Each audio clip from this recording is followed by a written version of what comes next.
very good day to you. Welcome to Herman Manyora's channel for today's political conversation. If you're new here, my name is Jadiel Kabiro. I'm joined by the one and only Herman Manyora for this conversation. How are you doing? It's a new week.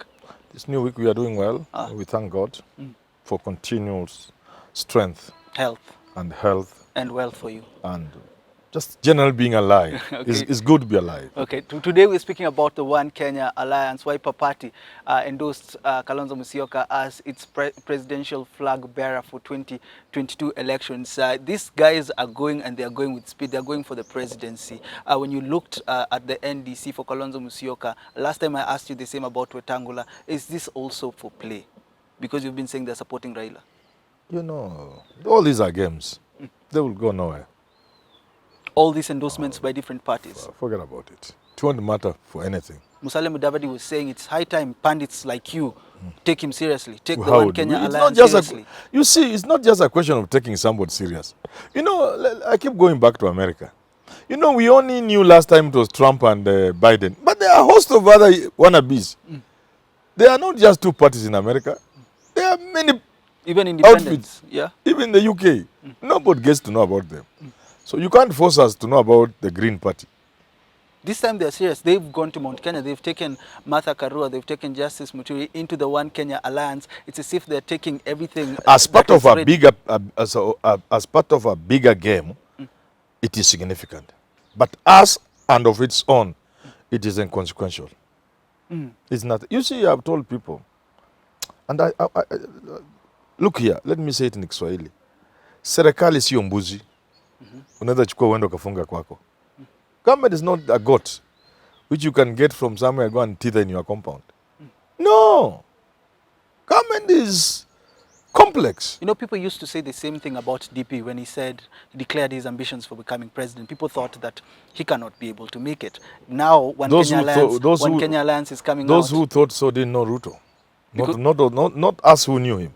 No. Because even Ruto had already shown, even in 2010, single-handedly getting more than 1/3 of the votes in the referendum. When the whole country, everybody, the mood was yes, yes, yes. And he put on a red uniform, minimally supported by the church, because the church in this country is not a constituency. It's not a demographic. People are first Luyas or Luos or Kikuyus before they become Anglican. Anglican is nothing. Or Catholic. No, when it comes to how you vote, you don't vote because you are Catholic. You vote because you are Kikuyu, you are Luo, you are Pokomo. So, with the minimal support from the church, he was able to harass the yes team. But you yourself hold the opinion that DP cannot become the president in 2022. When did I ever say that? You've always said that. When did I ever this say one that? Is taken by Raila. When did I ever say that? You are just like Kenyans who don't know. You don't listen when somebody's speaking. One Kenya Alliance. What I have said is beating Raila. As of now, something special has to happen. You said it's a dream. That doesn't mean Ruto can't be president. No. So 2022, the game is still on for you. It is still on, but you know, in the politics things happen. But if nothing happens, nothing out of the way happens, 2022 is gone with Raila. Okay, One Kenya Alliance, the four of them, Musalia Mudavadi, Gideon Moi, Wetangula. Why do you think it's taking long for them to come up with someone to stand in the middle and say and endorse him as the president? It's never easy. Even with NASA, you saw. NASA did it, I remember very well, because it came immediately after Easter. Easter is always in March or April. Elections were in August. Yeah. It's never easy.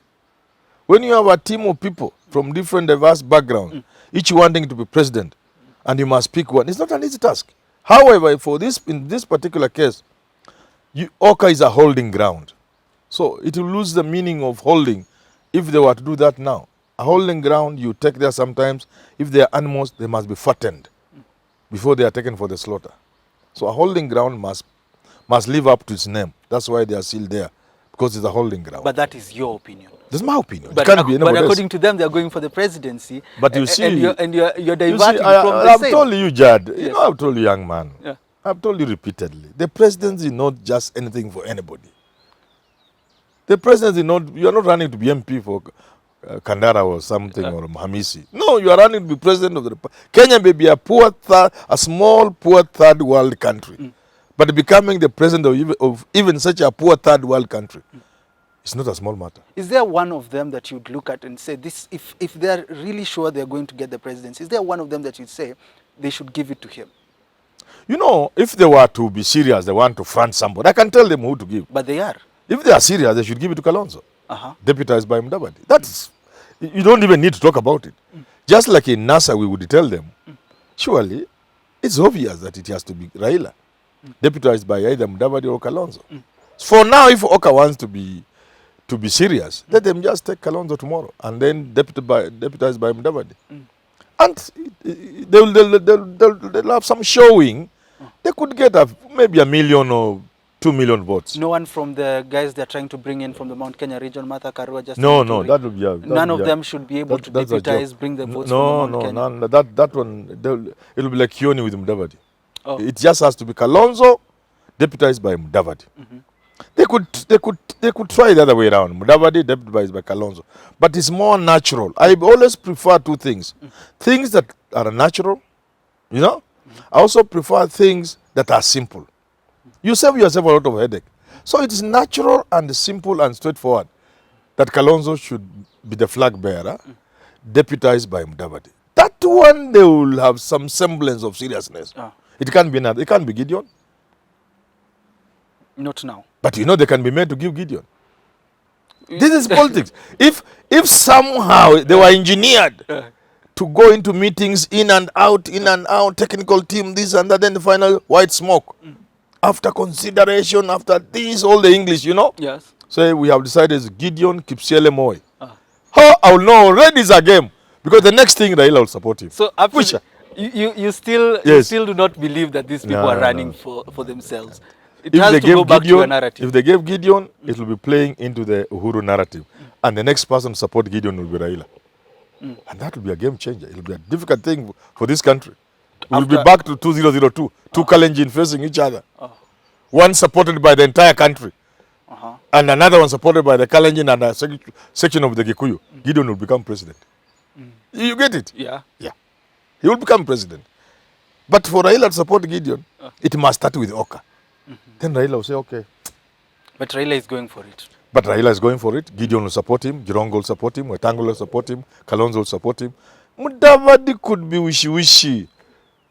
But now the ANC party, yes, when you look at the members of the party, someone like Cleophas Malala is coming out and saying, if you bring Raila to us, we will vote for someone else. Sisi tumechoka na huyo mtu wa kitandawili. Ukweli ama uongo?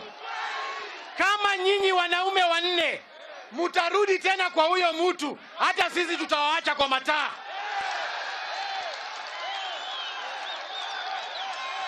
Niseme nisiseme? Niongee? Nitoboe nisitoboe? Sisi tumechoka na mambo ya Raila. Kama ni nyinyi mtasimama kura, sisi tutawapatia kura. Lakini mkikuja hapa, mtuambie sisi tupatie Raila, tutawaacha kwa mataa. Na unajua, mimi ile kitu nilikasirisha. Mimi jana nilikuwa naona runinga. Mimi nikaona tena mumealika Raila kwa mkutano yenyu. Hiyo maneno mtuambie ukweli bana. Kama mnatupanga mtuambie ukweli bana. Wewe unaitaje adui kwa mkutano yako? Is this cheap talk for you and something? But Malala is like a boy in my home. When I want to marry, say, a second or third or fourth wife, and my small boy or my grandson, somebody like Bush is telling me, and it's my home. What are you telling me? So do you think... I just tell you to go home. I can now give you another small piece of land and ask you to go and build there. This thing is about Mudavadi, not about Cleophas Malala. Malala is a small boy. But they usually say that someone like Malala is the spokesperson for someone like the ANC. He has no strength. Things that Mudavadi we saw it in say. 2002, we saw it in 2013, we saw it in 2017. People told Kalonzo, if you follow Raila, forget. But Kalonzo followed Raila. We saw it in 2013. It's never about a technical team. I've been there, I know. It's not about this who has resources, who has a big following, all those stupid things we do and tick boxes. It's never about that. So they don't agree based on that? No, never. Never. It's never. Because we all knew it would be Raila at the end of the day. What do they base They just their look at what is on? simple, what is natural. It is natural if Oka has to have a flag bearer, it will be Kalonzo. It's natural if the opposition is going to have a flag bearer to face Ruto, it will be Raila. Is that natural? You don't. Why? There is no science to look into. This is a very obvious, straightforward thing. Okay. Only Raila can face Ruto in this country. When you look at the One Kenya Alliance, there's strides in the Mount Kenya getting the leaders that we've talked about. Do you think Raila should worry? Because someone like Martha Karua, the people that were going to go to his side eventually, someone like Justin Muturi, if they do not support Ruto, they were supposed to go to Raila's side. If they go to One Kenya Alliance and One Kenya Alliance sticks the way they are, should Raila worry that they may go for some of this? I've told you it's not. First of all, most of them are consequential people. They are for the optics. You get it? Yeah. But in terms of substance, they have no substance. Secondly, I get very, not even concerned, I just laugh. When somebody tells me Justin Muturi can be doing bidding other than Uhuru Kenyatta's, I can't believe it. It's difficult.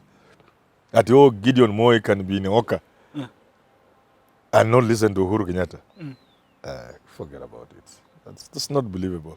So your narrative still remains. My narrative is simple. Have been engineered. That the opposition is going to have one presidential candidate. That candidate is none other than Raila Amolo Odinga, facing William Samoe Kipchirchir Arap Ruto. Period. There is nothing else other than that. However, politics is a game of surprises. And I've told you one of those surprises if Oka support Gideon Moi. Then you quickly know there's something happening. Quickly. And you don't even need to wait. Because Raila will also support him. And that will be game shot. For 2022? Oh, it will be gone. He will take it. Well, we'll have to wait and see until we do have these conversations. Again, One Kenya Alliance, according to Prof, is not going for the presidency unless a surprise happens. Sometimes an accident does happen. Until we do have these conversations. Again, thank you so much for tuning in. And remember to subscribe, share, click the notification bell if you don't view our videos. We are here every single day. Thank you so much, sir. Have yourself a lovely rest of your day. Thank you.